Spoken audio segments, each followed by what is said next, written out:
Benjamin Saunders. Ben received his bachelor's from West Virginia University and did his PhD at University of Michigan with Terry Robinson.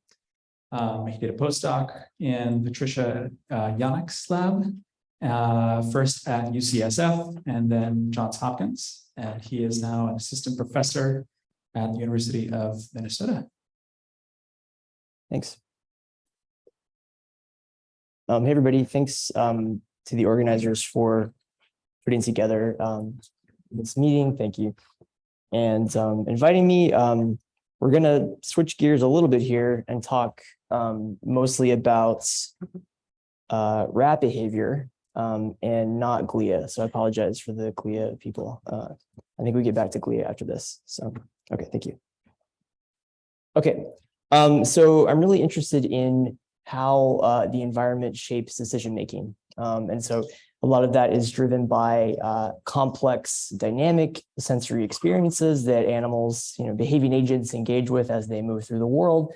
These are some sort of colorful examples of the kinds of sensory events that animals encounter that can modify actions, that can shape behaviors, that can guide their choices, that can bias their choices, that can perturb decisions, et cetera, right?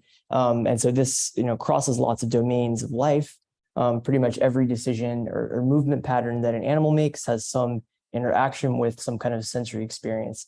And so cues, I'll call them sort of throughout the rest of the talk, are multimodal. So they contain different elements. They contain, potentially, vision, touch, smell, et cetera, information. But they also exist along these sort of continuum ranges across different levels of relationship with behavior and sort of their nature in the world. That could be static, dynamic, persistent, stochastic, predictable, stuff like that.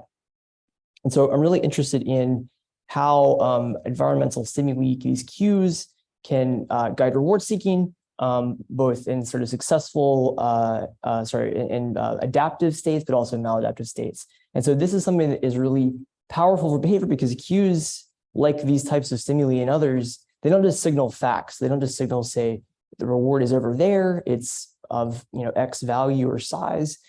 They can also evoke through learning complex mental representations that could be the rules of the environment, the action space that an animal is behaving within, but they also can acquire reward-like properties, motivational value of their own that can allow them to evoke powerful motivational states and guide behavior. Okay.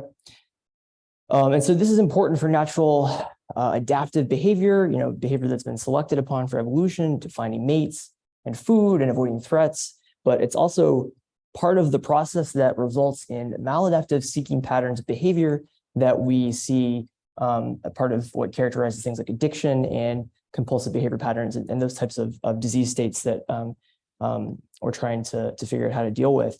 And so this cue space extends into non-natural rewards, including drugs and things like that, where drug cues, drug stimuli, rooms, events, places, people, things, everything associated with drug experiences can become really important motivators for behavior. And so my kind of idea for this brief talk is to talk about something I've been interested in a long time, which is individual differences in cue-based learning and how different strategies or propensities, different biases and the kind of decision-making states that animals engage with can underlie unique trajectories to addiction. And I think that lends a lot of insight potentially into one, conceptualizing addiction, but also figuring out how to treat it and understand its neurobiology. So a couple quick facts that kind of relate to this idea. One is that only a fraction of human people who use drugs, including things like cocaine, heroin, et cetera, only a fraction sort of move on to kind of develop what is sort of clinically called substance use disorders, the severity of symptoms that would define a disease state, right? A small fraction of people is really the only, are those that get to that point. And related to that, not all individuals respond the same way to reward-related information, reward cues, and kind of reward decision-making context. And so my interest is in sort of exploring and exploiting this individual differences space using animal models to try to lend insight into this kind of big problem of understanding these disease states like addiction and if not directly relate to therapies, at least give sort of conceptualizations that can help with therapy and approaching solving these problems. Okay. So I'll talk about a couple kind of ways that I've sort of looked at individual differences across my research career. I'm going to step all the way back to grad school for me, which at this point is about a decade ago, which is kind of wild. And then kind of talk through some of that literature and some of the stuff we've been doing more recently related to circuit mechanisms of individual differences. And so back when I was doing my PhD in Michigan with Terry Robinson, this individual differences framework was becoming pretty popular, this distinction between cue-directed approach behaviors, which we're calling sign tracking, and another kind of phenotype or response pattern, reward location approach behaviors, which we call goal tracking. And so this is an example of what that looks like. So basically, the idea here is that there's emergent individual differences in cue response patterns, behavioral phenotypes, basically, that emerge during Pavlovian learning in animals like rats, but also other species. These differences seem to be some combination of kind of innate tendencies versus interaction with the learning context. And that's something that we've been interested in studying for a while. And so this little GIF shows you an example of sign tracking behavior. And so this rat has run over to this lever cue that's been inserted to the chamber. And so the way this works is very simple. It's just basically as simple a conditioning as you can do almost. A cue extended to the chamber, it retracts and food is delivered. And so this is a simple Pavlovian association. Nothing has to be done behaviorally for any of these events to occur. But if you run like a cohort of rats basically on this, you'll get emergent behaviors. Some of them look like this sign tracking behavior. Okay. Alternatively, so there's a different rat, but same task.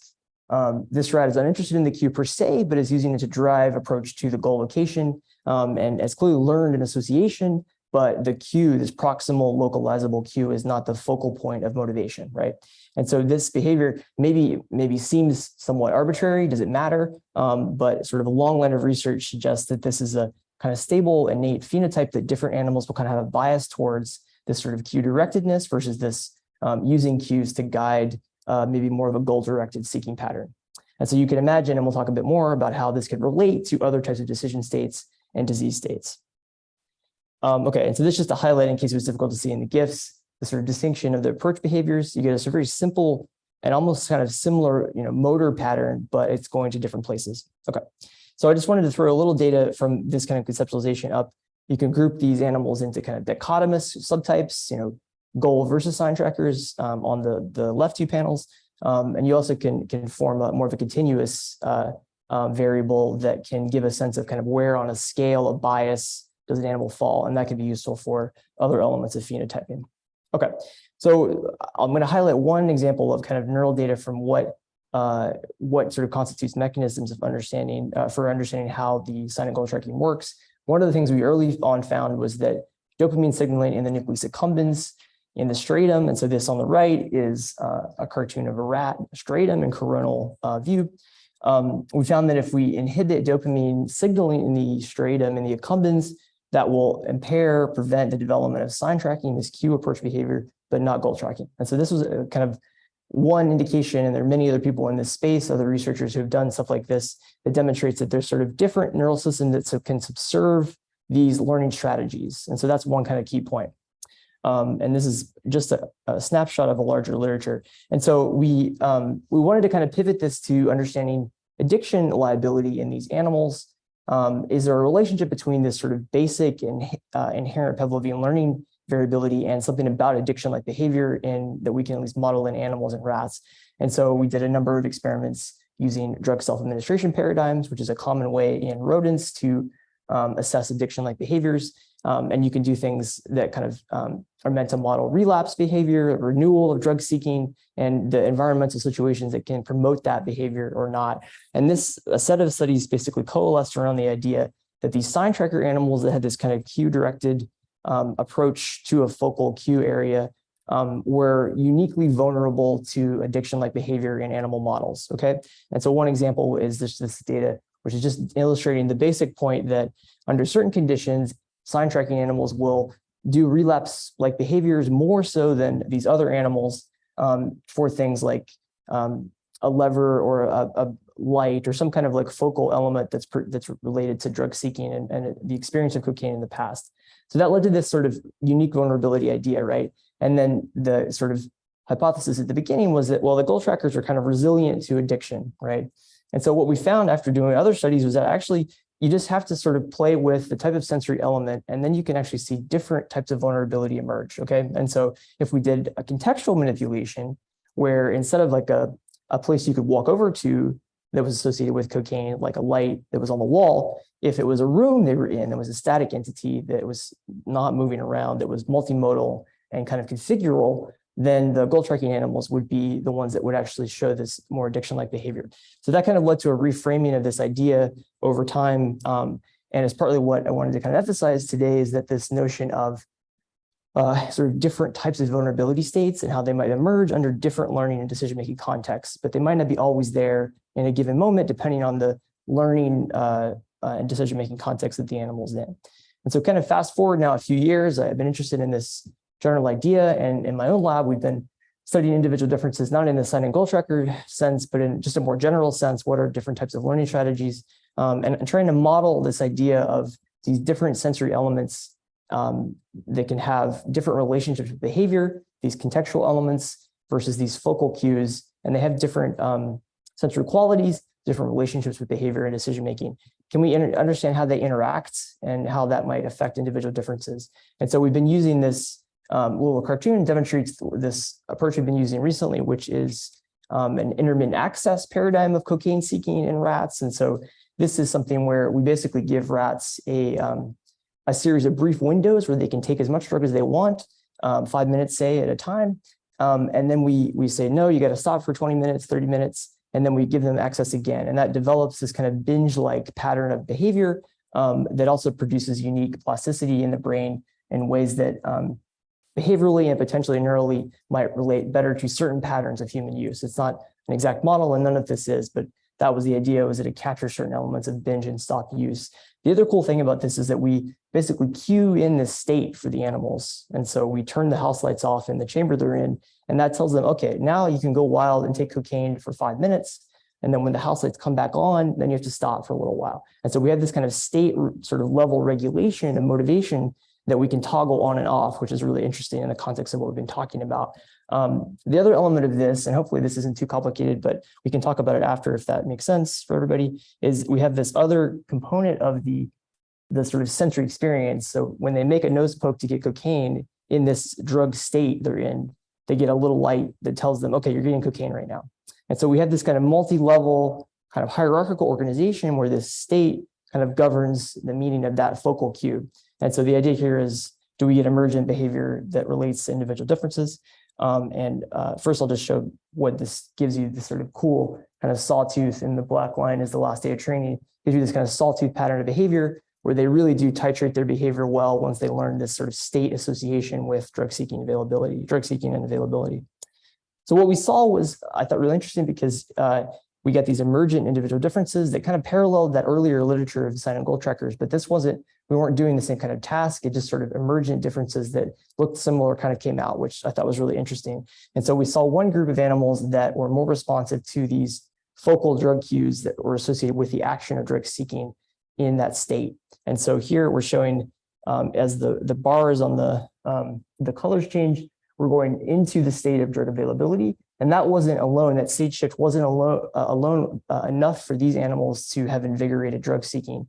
It took them, when we played that separate focal cue in that state, for them to be amplified. And we could toggle that on by having that state, that cue, they play within that state. Another group of animals, again, these just sort of self-sorted. There wasn't a pre-screening, there wasn't different training. These are just emergent differences.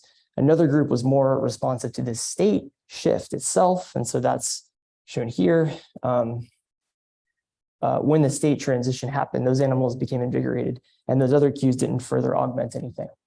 Okay, so kind of comparable individual differences across different experiments, different timelines, different rats.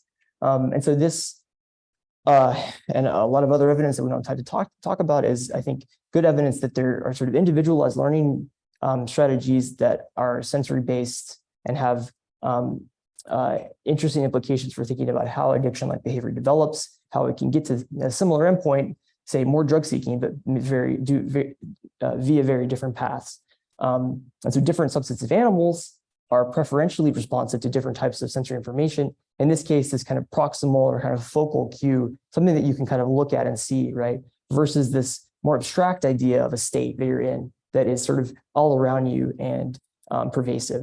And so I'll highlight a few experiments that we're doing to try to understand these sort of mechanisms and thinking about kind of brain control of this stuff. So we're really interested in dopamine in the striatum.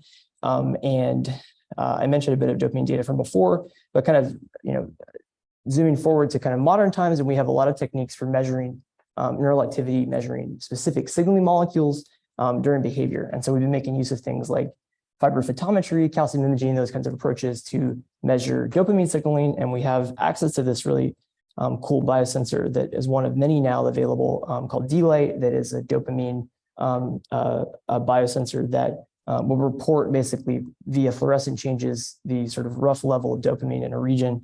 And so we did this recording scheme in this intermittent access paradigm where we have these state transitions. And we saw really strong phasic, kind of large and brief dopamine signals in the nucleus accumbens that tracked the conditioning across time and grew in size. And you can just sort of highlight the temporal profile here. We have the state transition and basically this like immediate, really big phasic bump that goes away within a couple seconds. And so clearly there's some signaling of this state transition that is related to something. And, we don't have time to talk about all the details today, but it does seem to be somewhat correlated with the vigor or intensity of the upcoming drug-seeking responses. And so what this information is one of our open questions. But what was really interesting is when we started to look at other regions of dopamine signaling, we're interested outside of the striatum in emotional learning regions, including the amygdala. Dopamine actually is released in the amygdala as well. It's an understudied dopamine circuit. We've been interested in studying it now for a year or so. And so we've been recording dopamine in the BLA, the basolateral amygdala region, during the same task. And what's cool is there's a really different profile of dopamine release, dopamine signaling in the basolateral amygdala versus the nucleus accumbens, which I just showed, that is associated with the state transition. And so here we see a slow and really prolonged dopamine signal that lasts for many seconds. It continues off the end of the graph here for another 15 seconds or so.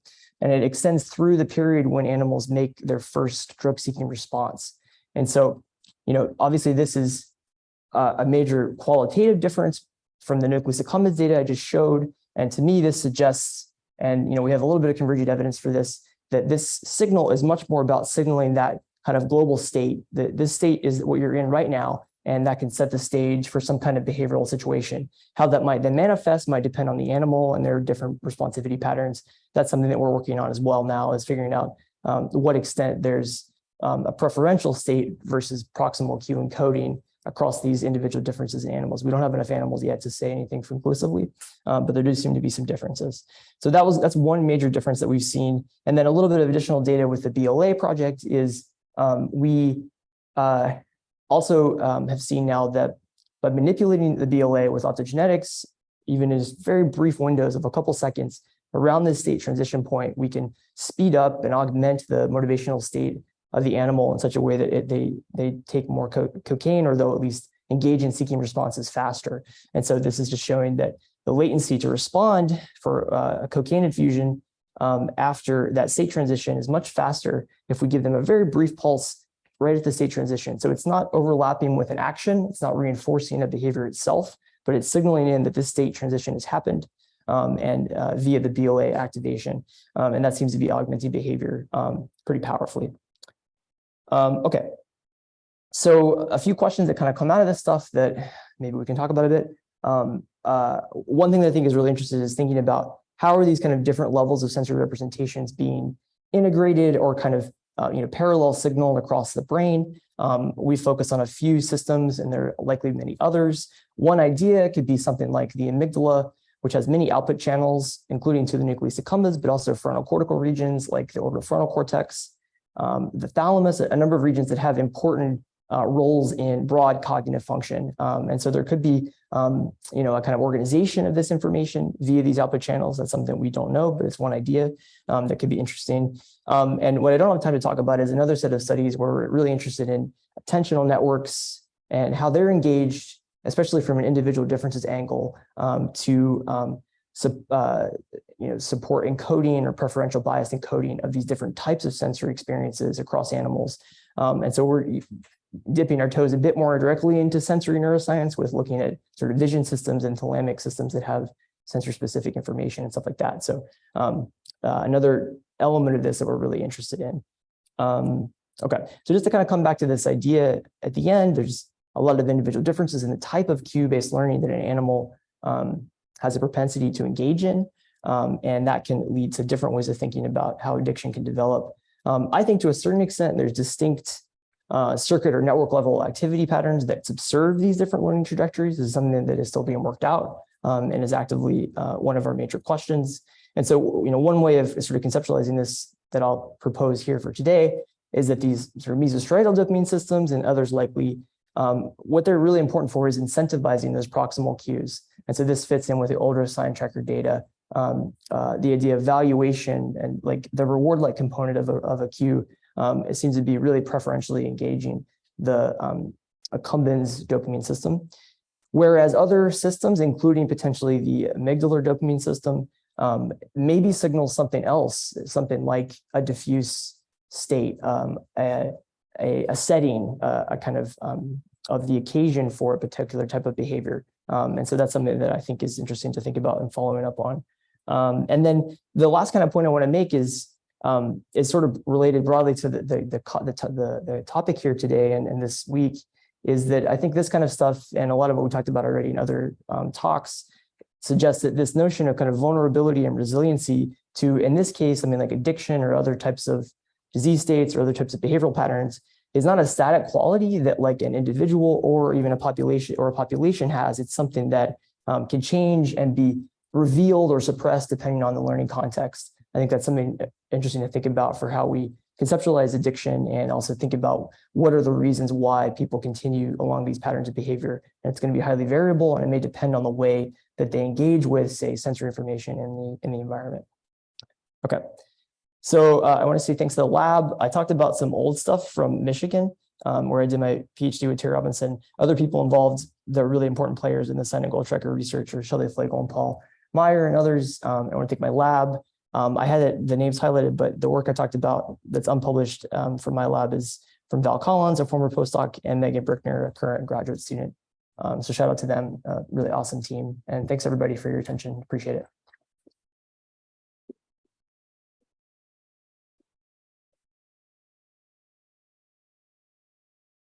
Just a reminder, say who you are and where you're from. I'm Brad from Victoria. I'm a Capricorn, and my favorite color is green.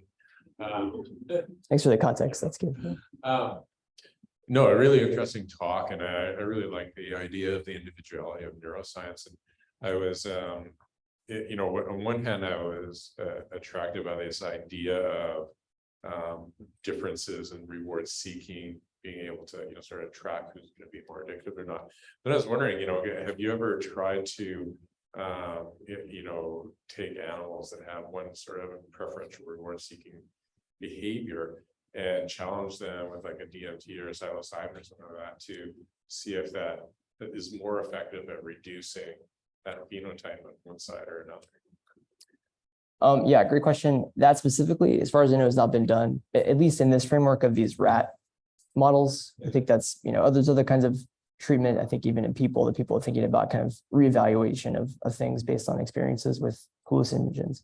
So I don't have a direct answer. I think one thing to sort of note is that this isn't like genetically determined trait in the sense that it's like going to reveal itself no matter what. And so this element of variability, I think, is partly it's interesting, but also complicated to think about because it can be flexible. It doesn't have to occur the same way.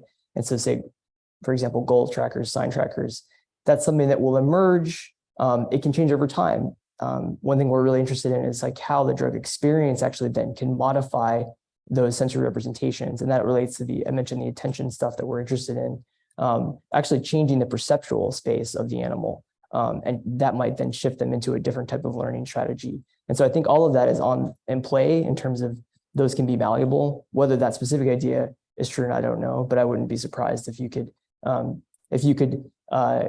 change what an animal is tuned to via certain manipulations like that. Definitely, yeah.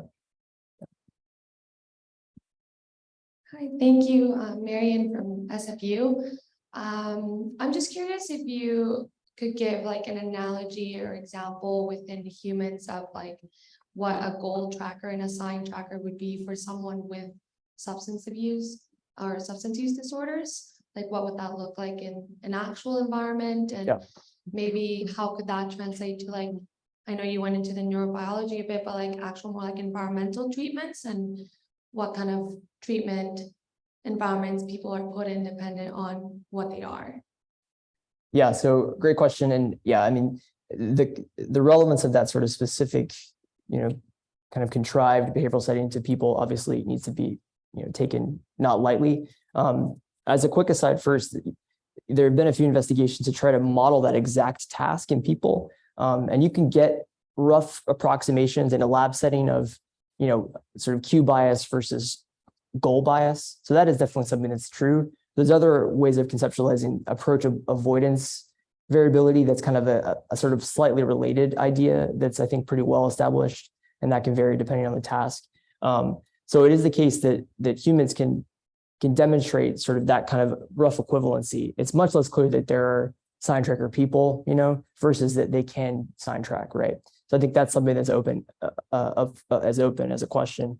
One quick simple thing would be that if you could identify if there are a particular kind of trigger for a person's relapse vulnerability, if they have some kind of bias in the way they represent or attend to certain types of stimuli that could be focal elements, things that they can manipulate versus, say, an area where they, use drugs. If one or the other or some complex integration of that information is what's driving their relapse, if that was something you could pinpoint in a person, that could be a way to think about reevaluating their life experience so that they would avoid those situations that might help prevent those relapse situations.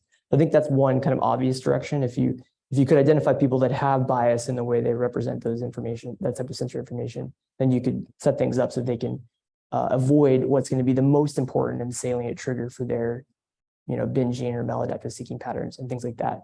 And so, a simple idea for how to demonstrate the sign and goal tracking in addiction, so it's sort of like the idea of approaching something directly, like, say, you get home and you see a beer on the table versus maybe something else that could trigger a representation that would maybe make you go through a series of behaviors to get to some other location.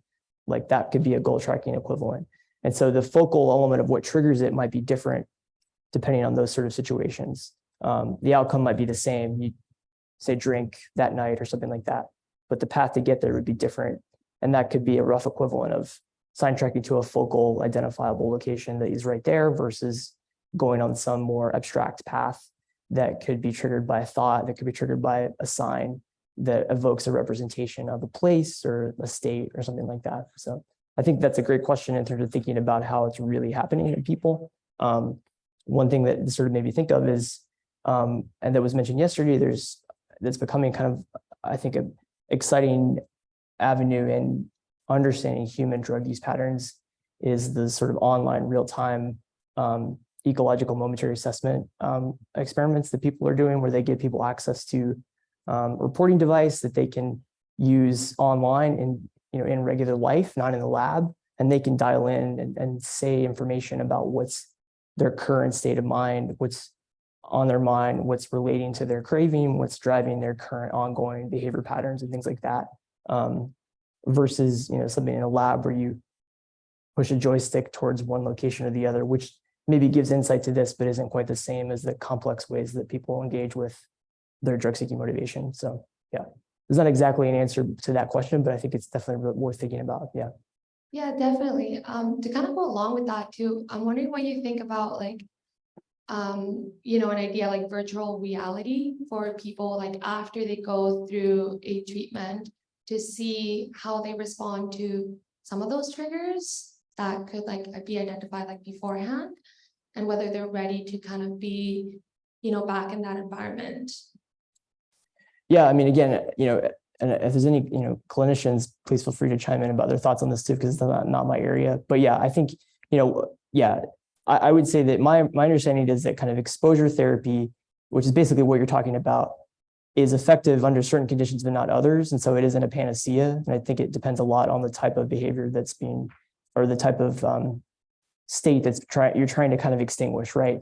Maybe it works for fear better than it does for addiction, for example. I'm not sure if that's totally true, but that's my rough understanding. But yeah, using things that can get people into those situations, I think seems like a great way to think about doing that. And the nice thing, what I'm sort of getting at here is that if you kind of know, and you can get to this by asking people, but if you kind of have an idea that maybe is a more unbiased readout of what someone's particular kind of propensity for focal attention to is, then you could design those therapies maybe a little bit more powerfully, because it's sometimes hard to get at those real answers by talking to people with like subject reporting. So how that would be defined is, I think, another great question, like before treatment. So yeah.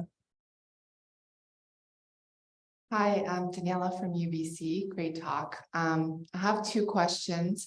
One relates to the answer that you just gave, which is about looking at the state that the brain is in that might predict whether one adopts a more cue-based versus state-based learning. I was thinking about the talks from yesterday and the brain's TMS ability, if you will, depending on potentially the kind of quote unquote baseline state that the brain is in at the time. So is there any value in kind of looking at that as a way to predict whether your rats will opt for one path versus the other? And my second question is, I'm just curious whether these two types of learning are associated with other forms of learning. So one thing that came to mind for me was generalization. So does being more cue-based in your learning or being more state-based in your learning, and I was thinking about that graph you had up with the lingering dopamine in the meso-amygdala pathway, whether that might promote more generalization in learning because the state lingers and thus maybe you pull in more neutral cues into your learning context. So just what do you think about those ideas? Yeah, really cool ideas. Related to the first point, yeah, that's definitely a major goal, not just in my lab, but in others in this space, is like, can you find a signature that predicts something, either behavior, or I think what we'd like to have is that plus some brain signature, right? That you could say is predictive of your future pattern of learning. In the previous stuff, there hasn't been a great, say at least for the sign and goal tracker stuff. So the more recent thing that we've been doing is much less explored in that like intermittent access space. But the broader sign and goal tracker literature, aside from a few kind of sort of genetic related things that you can be demonstrated with selective breeding, there hasn't been a great, like before any behavior kind of piece of data that's like, this thing is different in a way that predicts your kind of cue or goal directed future.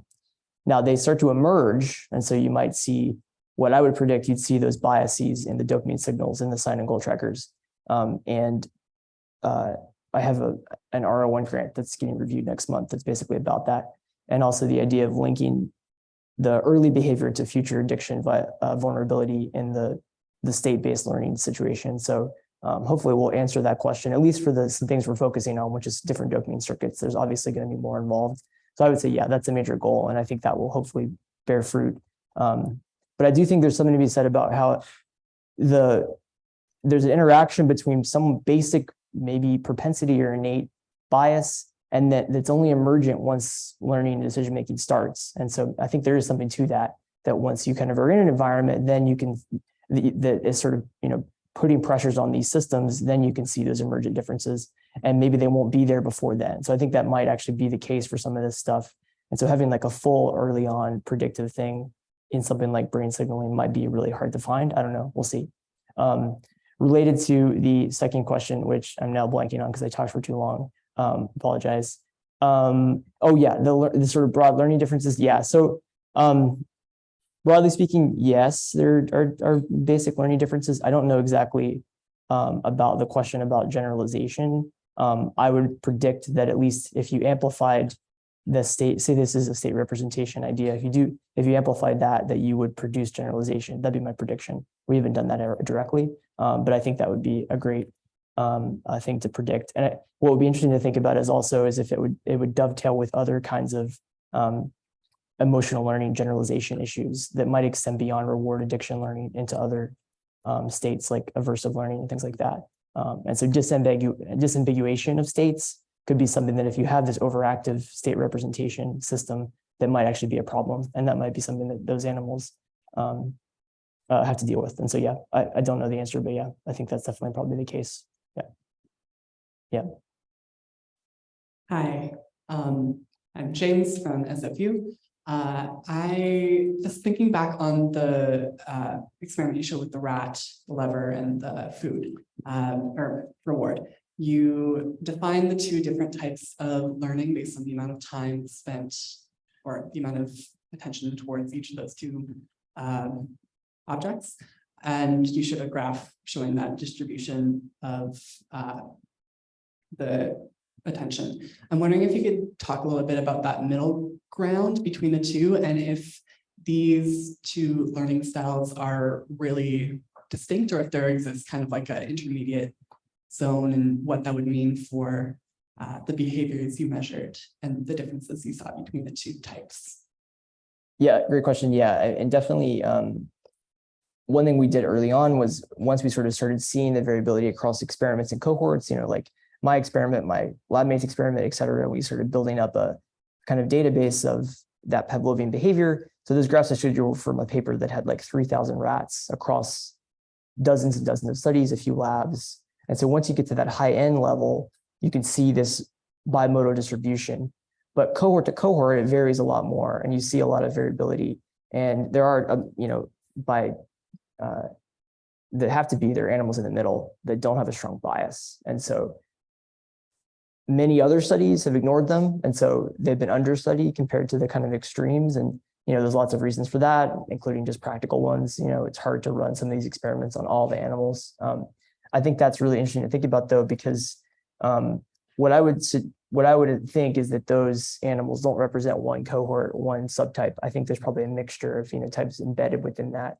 And so it could be one thing that its own phenotype or subtype could be that you don't have a bias in representation of different types of sensory information. That alone is interesting. Like, why is that the case? You, at least by numbers wise, probably most animals do have some bias. And so that's also interesting to think about. Why does that even occur? What's the mechanism underlying that?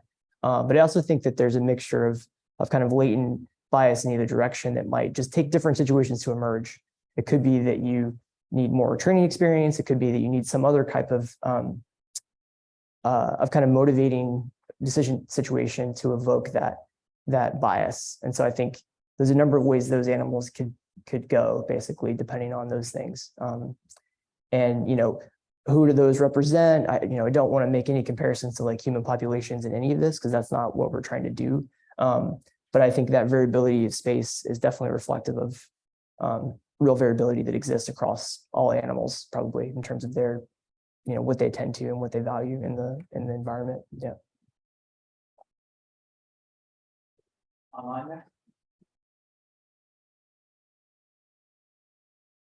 Can I ask one? Sorry. On Zoom and then yeah. Thank you. This is from Brandon Forrest from UBC. Given that so many learning studies take place in a constrained context, so for example, behavioral tasks or the scanner, could there be a role for qualitative data, like interviews about participants' experiences, completing the task, in better understanding the role of context and the decisions that they make? Yeah, I mean, the short answer would be completely. I do think, again, I don't run these studies, so others can speak up, but I think those kinds of, at least generally speaking, reports that go along with these automated tasks in humans are pretty common.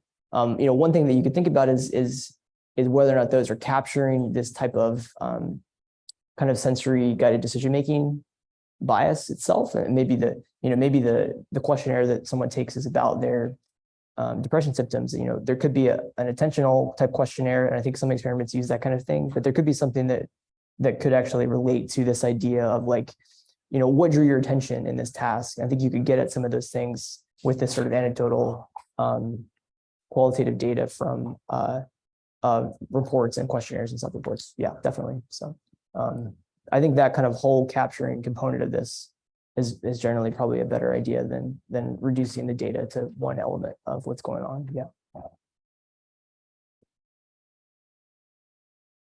One more? Or? Yeah. Okay. Hi, Robert from SFU. I really liked the part about binge like behavior. I thought that was really interesting, and it got my mind thinking about ultradian rhythms. And I was wondering if you modeled any of that after the idea of ultradian rhythms, and also, have you had any thought to or about the idea of like vulnerability to binge-like behavior and like the methamphetamine sensitive oscillator or other types of ultradian oscillators?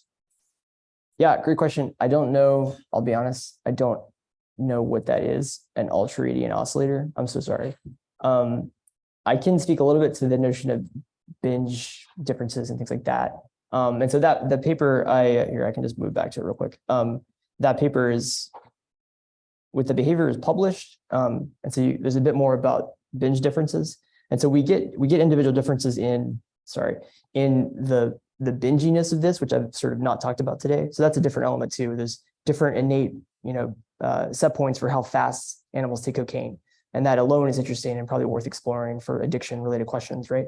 So one thing we found in this paper that I didn't talk about is there was another component of the task where we introduced a cost to drug seeking. That was like a physical cost. They had to walk across an electrified barrier to take cocaine. And we escalated that, and it got higher over sessions. And that was what predicted that was their binginess early on, pre any cost. And so if you had an innate faster intake pattern, then you continued farther on this in the face of costs later. That ended up not relating to the relapse phenotype, which is really interesting. So I didn't mention it today. So there's actually another whole element of variability related to cost sensitivity that may or may not be related to this sort of sensory integration idea. It could be orthogonal sort of ideas of variability. We don't really know. But yeah, and so I'm sorry I can't speak to the other idea much. I'd be happy to talk about it more if you could. Yeah, that'd be great. Thank you.